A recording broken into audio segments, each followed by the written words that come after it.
Hello everyone, welcome back to my channel. Make sure you watch this video till the end.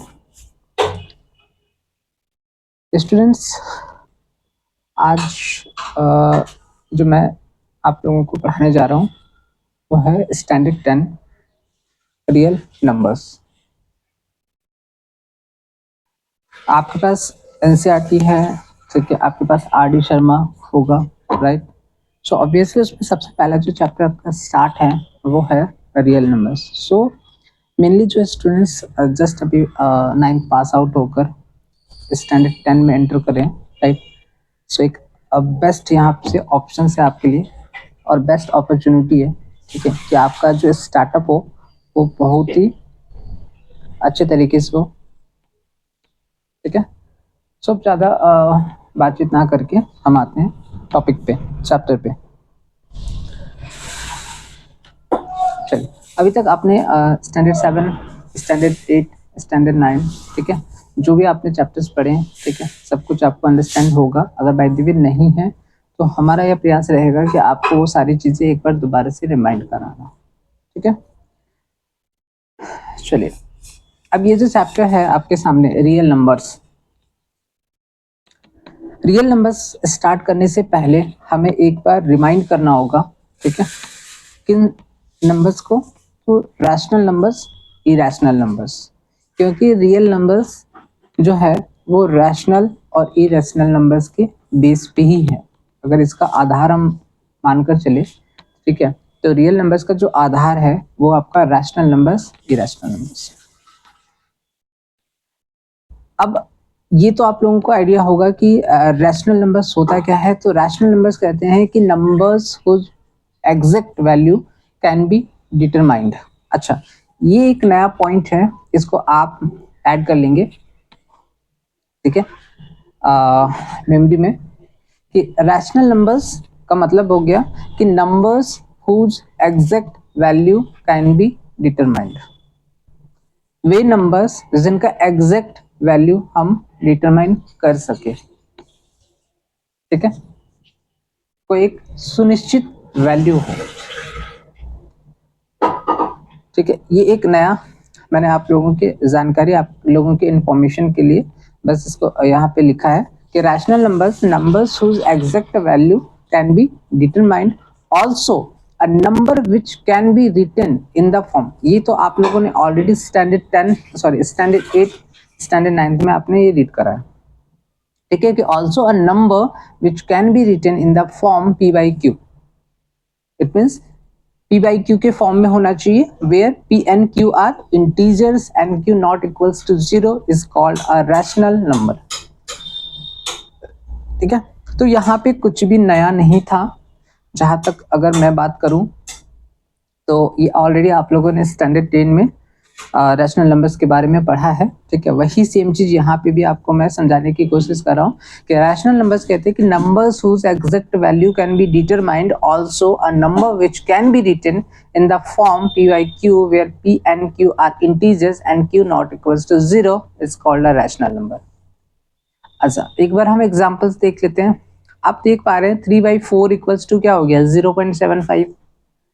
अब ये चीज है कि 3/4 है, इसमें p by q के फॉर्म में भी है ये 3/4, जहां पे p और q क्या होना चाहिए, इंटीजर्स होना चाहिए। तो 3 और 4 इंटीजर्स है, ठीक है। अच्छा, 4 जो है हमारा q नॉट इक्वल्स टू 0 होगा, इट मींस यहाँ पे हमारा q का वैल्यू कितना है, 4 है। बस यही याद रखना है कि q का वैल्यू जो है वो 0 के इक्वल नहीं होना चाहिए। तो 3/4 का एक एग्जैक्ट वैल्यू अगर हम निकालें, ठीक है, डेसिमल फ्रैक्शन में, तो हमारा क्या आ जाएगा, 0.75, ठीक है। इट मीन्स कहीं ना कहीं जो पहला पॉइंट है यहाँ पे, जो मैंने पहला सेंटेंस आप लोगों को समझाने के लिए लिखा है, numbers whose exact value can be determined, यहाँ पे हम 3/4 का एक आपका एक एग्जैक्ट वैल्यू क्या आ रहा है डेसिमल फ्रैक्शन में, 0.75। अच्छा, सेम आपका 4/5, इसका भी वैल्यू आप देख पा रहे हैं डेसिमल फ्रैक्शन में 0.8 है। 9/-5, चूंकि ये नेगेटिव रैशनल नंबर है, ठीक है, बट है तो रैशनल नंबर। उसके बाद 22/7, ये भी एक रैशनल नंबर है, ठीक है। तो ये जो एग्जांपल्स मैंने आप लोगों को समझाने के लिए बताई, ये सिर्फ एक एग्जांपल है, ठीक है। आपको अंडरस्टैंड करने के लिए कि यहाँ पे जो कंडीशंस होते हैं रैशनल नंबर्स के लिए स्पेसिफिक, कि पी बाई क्यू के फॉर्म में होना चाहिए, पी और क्यू इंटीजर्स होना चाहिए, क्यू जो है वो 0 के इक्वल नहीं होगा, नहीं होना चाहिए, ठीक है। और साथ ही साथ एक नया मैंने आप लोगों को एक इंफॉर्मेशन में ऐड कर दिया कि numbers whose exact value can be determine, एक एग्जैक्ट वैल्यू उसका डिटरमाइन किया जा सके, है ना। सो यहाँ तक क्लियर हो गया कि रैशनल नंबर्स आपका क्या है, और इसमें बहुत ज़्यादा डीप में नहीं जाना है। चलिए उसके बाद हम आते हैं इरैशनल नंबर्स। अच्छा, इरैशनल नंबर्स आपने स्टैंडर्ड 9th में पढ़ा है, ठीक है। इरैशनल नंबर्स क्या है, तो आप यहाँ जो देखे तो उसी प्रकार से यहाँ पे देखेंगे कि numbers whose exact value can not be determined. अच्छा, ये चीज तो क्लियर हो गया कि numbers whose exact value can be determined, वो आपको रैशनल नंबर्स कहलाएंगे। अच्छा, numbers whose exact value can not be determined, ये आपका इरैशनल नंबर्स कहलाएगा। एग्जाम्पल में आप देख पा रहे हैं यहाँ पे पाई इक्वल्स टू 3.142857। अच्छा, उसके बाद अब दोबारा देखिएगा, ये 1 से दोबारा स्टार्ट हो गया 142857। इट मीन्स यहाँ पे जो एक स्पेसिफिक जो एक क्या कह सकते हैं, एक एग्जैक्ट वैल्यू है वो यहाँ पे डिटरमाइन नहीं हो पा रहा है। इट मीन्स एग्जाम्पल अगर पाई का वैल्यू देखें तो इक्वल्स टू 3.142857, ठीक है। अगेन 142857, फिर अगेन इस तरह से रिपीट होता चला जाएगा। जो 1 से लेकर आपका यहाँ 7 तक का एक सेट है वो पूरा अगेन वो रिपीट होगा। अच्छा, इसका एक और भी वैल्यू है, एक और भी डेफिनेशन है, numbers that can not be written in the form, ऐसे नंबर्स जिनको हम पी बाई क्यू के फॉर्म में नहीं लिख सकते हैं, ठीक है। साथ ही साथ हैव नॉन टर्मिनेटिंग, वो टर्मिनेट भी नहीं होगा, उसका अंत भी नहीं है ना। तो ये चीज हो गया कि इरेशनल नंबर्स को हम 3 तरीके से डिफाइन कर सकते हैं। पहला डेफिनेशन हम ये दे सकते हैं कि numbers whose exact value can not be determined, हम एग्जैक्ट वैल्यू उसका डिटरमाइन नहीं कर सकते। एग्जांपल में आपका सबसे बेस्ट एग्जांपल है पाई इक्वल्स टू 3.142857, अगेन 142857, ठीक है। अच्छा, दूसरा डेफिनेशन इसका हो सकता है कि numbers that can not be written in the form P by Q, हम पी बाई क्यू के फॉर्म में भी नहीं लिख सकते, ऐसे नंबर्स को भी हम इरेशनल नंबर्स कहते हैं। अच्छा, एक तीसरा डेफिनेशन बनकर के आया है कि हैव नॉन टर्मिनेटिंग, टर्मिनेट नहीं हो सकता है, उसका कोई अंत नहीं हो सकता है, ठीक है। तो इस प्रकार से इरेशनल नंबर्स की कैटेगरी में आता है। अच्छा, non repeating decimals, non repeating decimals का मतलब क्या है कि अगेन एंड अगेन वो आपका रिपीट नहीं होगा। नॉन रिपीटिंग, नॉन रिपीटिंग ये ऑलरेडी आप लोगों ने स्टैंडर्ड 9th में पढ़ा है, ठीक है। सो होप सो ये क्लियर है नॉन रिपीटिंग डेसिमल्स। अच्छा, एग्जांपल्स आप देख लीजिए, square root 2, it means under root 2, under root 3, under root 5, pi already मैंने आपको बताया है। अच्छा, यहां से एक क्वेश्चन आ सकता है कि आपका 22/7 रैशनल है या इरेशनल है। तो 22/7 आपका रैशनल नंबर्स के कैटेगरी में आएगा, लेकिन अगर पाई के बारे में पूछा जाएगा तो पाई का वैल्यू, चूंकि पाई को हम इरेशनल नंबर्स के कैटेगरी में रखेंगे क्योंकि उसका एग्जैक्ट वैल्यू आपका 3.14,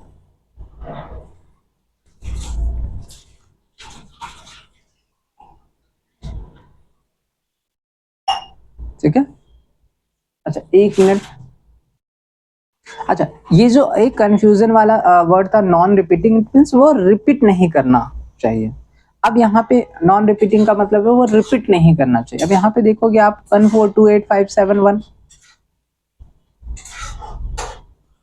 है ना, ये अगेन आपका 1428557, ये अगेन रिपीट कर रहा है, अगेन ये रिपीट कर रहा है।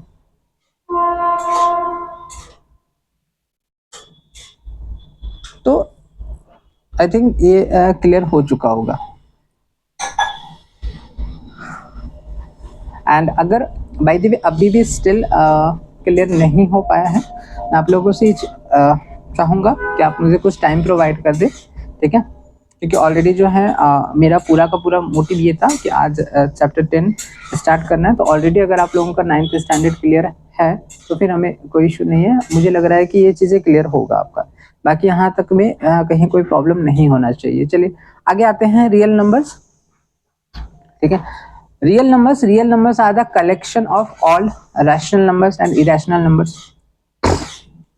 इट मीन्स ये चीज तो क्लियर हो गया कि रैशनल नंबर्स क्या है, इरेशनल नंबर्स क्या है, और रियल नंबर्स क्या है। Real numbers are the collection, मतलब rational numbers and irrational numbers का जो कलेक्शन है, जो सेट है हम कह सकते हैं, ठीक है, वो रियल नंबर्स है। तो सिंपल डेफिनेशन में हम कह सकते हैं कि real numbers are the collection of all rational numbers and irrational numbers, और नहीं, ध्यान से एंड है यहाँ पे। तो रैशनल नंबर्स और इरेशनल नंबर्स का कलेक्शन रियल नंबर्स कहलाता है। इसको अगर हम शॉर्टकट तरीके से चले तो एक शॉर्टकट तरीके से मैंने आपको ये चीजें याद करने का एक तरीका बता दिया है कि real numbers equals to rational numbers plus irrational numbers. अगर आपको रियल नंबर याद नहीं हो पा रहा है तो इसको आप शॉर्टकट तरीके से इस प्रकार से याद करेंगे, ठीक है। Real numbers equals to rational numbers plus irrational numbers. परिमेय संख्याएं प्लस अपरिमेय संख्याएं, ठीक है। चलिए, अब यहां से ऑलमोस्ट हम रियल नंबर्स जो है वो प्रवेश कर चुके हैं, ठीक है, क्योंकि ये टॉपिक आपको ये दर्शाता है कि स्टैंडर्ड टेंथ ये आपका टॉपिक रिप्रेजेंट कर रहा है कि ये कहीं ना कहीं आप स्टैंडर्ड 10 स्टार्ट कर चुके हैं, ठीक है, और रियल नंबर्स के अंदर ये टॉपिक आप स्टार्ट कर रहे हैं, क्योंकि ये आपको मेनली जो यूक्लिड्स डिवीजन लीमा, ठीक है, एंड यूक्लिड्स एल्गोरिदम, ठीक है, ये आपको ये जो टॉपिक मैंने लिखा है Euclid's division Lima and Euclid's algorithm, ये आपका सबसे पहला टॉपिक रहेगा रियल नंबर्स का। अच्छा, ये है क्या? Euclid's division Lima and Euclid's algorithm जो है, Euclid's division Lima tells us about divisibility of integers. हालांकि ये आता नहीं है, ठीक है, बट कभी ऐसा भी होता है कि एक नंबर या दो नंबर 2 मार्क्स 1 मार्क में ये दिया जाता है कि आखिर आप समझाइए, ये एक्सप्लेन कीजिए यूक्लिड्स डिवीजन लीमा या फिर यूक्लिड्स एल्गोरिदम है क्या। तो हालांकि कोई ह्यूज डिफरेंस नहीं है दोनों के बीच, सिंपल है। अगर आप यूक्लिड्स डिवीजन लीमा समझ पा रहे हैं, इट मींस यूक्लिड्स एल्गोरिदम भी आपका क्लियर हो जाएगा। चलिए आते हैं, इसमें कुछ ही पॉइंट्स आपको जो है अंडरस्टैंड करना है। Euclid's division Lima tells us about divisibility of integers. अच्छा, ये चीज तो क्लियर हो गया कि यूक्लिड डिवीजन लीमा जो है वो हमें किस बारे में बतलाता है, divisibility of integers. It states that, अच्छा यहाँ से इसका डेफिनेशन स्टार्ट हो रहा है। Euclid division Lima states that any positive integer a can be divided by any other positive integer b। पहला चीज, Euclid's division Lima states that any positive integer a can be divided by any other positive integer b in such a way that it leaves a remainder r that is smaller than b।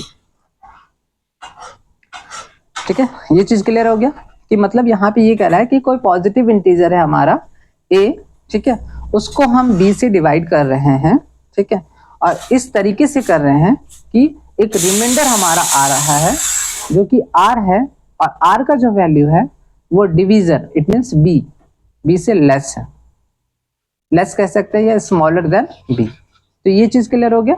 Euclid division lemma states that any positive integer a can be divided by any other positive integer b in such way, इस तरीके से that it leaves a remainder r एक remainder रहेगा जो कि smaller होगा b से। आप इसको एक सिंपल शॉर्ट तरीके से भी देखोगे तो अगर हम 2 से 5 को डिवाइड करेंगे तो 2 का मल्टीप्लाई में 5 नहीं आता है, हम उससे लेस लेंगे, 2 2 जा 4, ठीक है। अब 2 2 जा 4 हो गया तो 5 माइनस 4 कितना हो गया, 1 हो गया। अब ये 1 जो रिमाइंडर आया इसका वैल्यू जो है वो 2 से क्या है, लेस है ना। तो वही चीज कर रहा है कि it states that any positive integer a can be divided by any other positive integer b in such a way that it leaves a remainder r that is smaller than b। This is nothing but the usual long division process. ये simple है क्या? तो आपको बस इतना याद रखना है कि it states that any positive integer a can be divided bye any other positive integer b in such a way that it leaves a remainder r that is smaller than b। आपको ये याद रखना particular. This is nothing but the usual long division process. इसको आप read करके छोड़ दो। Euclid division lemma provides us a step wise procedure. It means ये चीज क्लियर हो गया कि यूक्लिड्स डिवीजन लीमा जो है वो है क्या, provides us a step wise procedure. एक स्टेप वाइज प्रोसीजर है, ठीक है। और स्टेप वाइज प्रोसीजर क्या चीज के लिए, compute the HCF of two positive integers.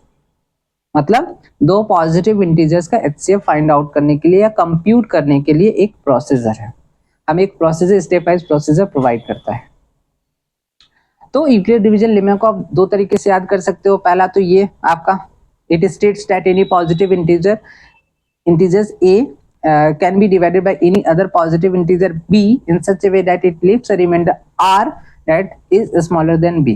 दूसरा आपको याद करने का एक तरीका है, Euclid division lemma provides us a step wise procedure. एक स्टेप वाइज प्रोसीजर है क्या चीज के लिए, to compute the HCF of two positive integers, highest common factor HCF, highest common factor of two positive integers. This step wise procedure, इसी step wise procedure को हम Euclid's algorithm कहते हैं। तो मेनली ये चीज क्लियर हो गया कि यूक्लिड डिवीजन लीमा और यूक्लिड्स एल्गोरिदम में कोई ह्यूज डिफरेंस नहीं है। सिंपल यूक्लिड डिवीजन लीमा एक स्टेटमेंट हो गया, ठीक है, और उस स्टेटमेंट के अकॉर्डिंग जो हम मेथड और जो हम प्रोसीजर यूज करते हैं, ठीक है, जनरली ये एक स्टेटमेंट हो गया, बट जो हम प्रोसीजर यूज कर रहे हैं दो पॉजिटिव इंटीजर्स का एचसीएफ फाइंड आउट करने के लिए, तो उस प्रोसीजर को हम एक्चुअली एक नाम देते हैं यूक्लिड्स एल्गोरिदम। जो स्टेप वाइज, ऐसा भी नहीं कह सकते हैं कि प्रोसीजर, कहेंगे हम एक स्टेप वाइज प्रोसीजर को हम कहते हैं यूक्लिड्स एल्गोरिदम, ठीक है। We will use the same for finding the HCF of positive integers, ठीक है। सो अभी ये जस्ट एक स्टार्टिंग है। अच्छा, मैं आपको एक चीज बताना भूल गया कि यहाँ पे जो नॉन रिपीटिंग डेसिमल्स है वो अभी मतलब मैं समझ पा रहा हूँ, बट उस चीज को एक्सप्लेन करने में थोड़ा सा मुझे टाइम चाहिए। सो मैं कोशिश करूंगा आप सभी स्टूडेंट से, ठीक है, कि आप मुझे कल तक का या नेक्स्ट जो भी वीडियोज अपलोड होगा, ठीक है, उसमें आपको ये चीजों का एक्सप्लेनेशन मिल जाएगा, ठीक है। सो आज हम लोगों ने बेसिकली जो है रियल नंबर्स का एक बेसिक स्टार्ट करा है कि रियल नंबर्स स्टार्ट करने से पहले जनरली आपको रैशनल नंबर्स पता होना चाहिए, ओके। रैशनल नंबर्स में किस प्रकार के एग्जांपल्स होते हैं, अब जैसे ये एक नया चीज सीखने को मिला कि numbers whose exact value can be determine, ऐसे नंबर्स जिनका हम एग्जैक्ट वैल्यू डिटरमाइन कर सके वो रैशनल नंबर्स की कैटेगरी में आते हैं। हमने एग्जांपल्स के हेल्प से भी समझा, है ना। दूसरा हमने इरेशनल नंबर्स पढ़ा। इरेशनल नंबर्स में क्या है कि numbers whose exact value can not be determine, अच्छा ये चीज है। दूसरा चीज numbers that can not be written in the form P by Q, ये भी एक तरीका है। तीसरा नॉन टर्मिनेटिंग होना चाहिए। नॉन टर्मिनेटिंग का मतलब हो गया उसका अंत नहीं है, उसको टर्मिनेट नहीं कर सकते हैं, है ना। नॉन रिपीटिंग डेसिमल्स, है ना। तो इरेशनल नंबर्स की कैटेगरी में आपका नॉन रिपीटिंग डेसिमल्स आता है, रिपीटिंग नहीं, ठीक है, नॉन रिपीटिंग। एग्जांपल्स आप देख सकते हैं यहाँ पे, √2, √3, √5। अच्छा, रियल नंबर्स क्या है, तो रियल नंबर्स को मैंने आपको याद करने का एक सिंपल मेथड बताया है। Real numbers equals to rational numbers plus irrational numbers, ठीक है। एक तरह से रियल नंबर्स जो है सभी नंबर्स का राजा, किंग कह सकते हो आप, क्योंकि रियल नंबर्स के कैटेगरी में हर वो, चाहे आप नेचुरल नंबर्स की बात करो, चाहे आप होल नंबर्स की बात करो, चाहे आप इंटीजर नंबर्स की बात करो, चाहे आप इवन नंबर्स की बात करो, चाहे आप ओड नंबर्स की बात करो, चाहे वो रैशनल नंबर्स हो, चाहे वो इरेशनल नंबर्स हो, चाहे वो प्राइम नंबर हो, चाहे वो कंपोजिट नंबर हो, चाहे वो को प्राइम नंबर हो, ये सभी जो है आपका रियल नंबर्स के अंदर आते हैं। इट मीन्स हम कह सकते हैं कि रियल नंबर्स सभी का कलेक्शन है। और मोस्ट इंपॉर्टेंट एक चीज याद रखेंगे कि rational numbers plus irrational numbers का कॉम्बिनेशन, इट मीन्स कंबाइन जब इनको करेंगे तो ये रियल नंबर्स का बनाते हैं, फॉर्म करते हैं। तो एक तरीके से कह सकते हैं कि रियल नंबर्स जो है एक राजा हो गया, ठीक है, और ये सारे जो हैं वो प्रजा हो गए। अच्छा, उसके बाद हमने पढ़ा Euclid's division Lima and Euclid's algorithm, जो मैंने ऑलरेडी आपको ये क्लियर कर दिया कि इसमें कोई ह्यूज डिफरेंस नहीं है। सिंपल याद रखना है, यूक्लिड्स एल्गोरिदम एक स्टेप वाइज प्रोसीजर है, ठीक है, एचसीएफ फाइंड आउट करने का दो इंटीजर्स के बीच में जो प्रोसीजर, जो स्टेप वाइज प्रोसीजर हम फॉलो करते हैं या जो इम्प्लीमेंट करते हैं, ठीक है, उनको हम कहते हैं यूक्लिड्स एल्गोरिदम, ठीक है। और जनरली यूक्लिड डिवीजन लीमा क्या है, to compute the HCF of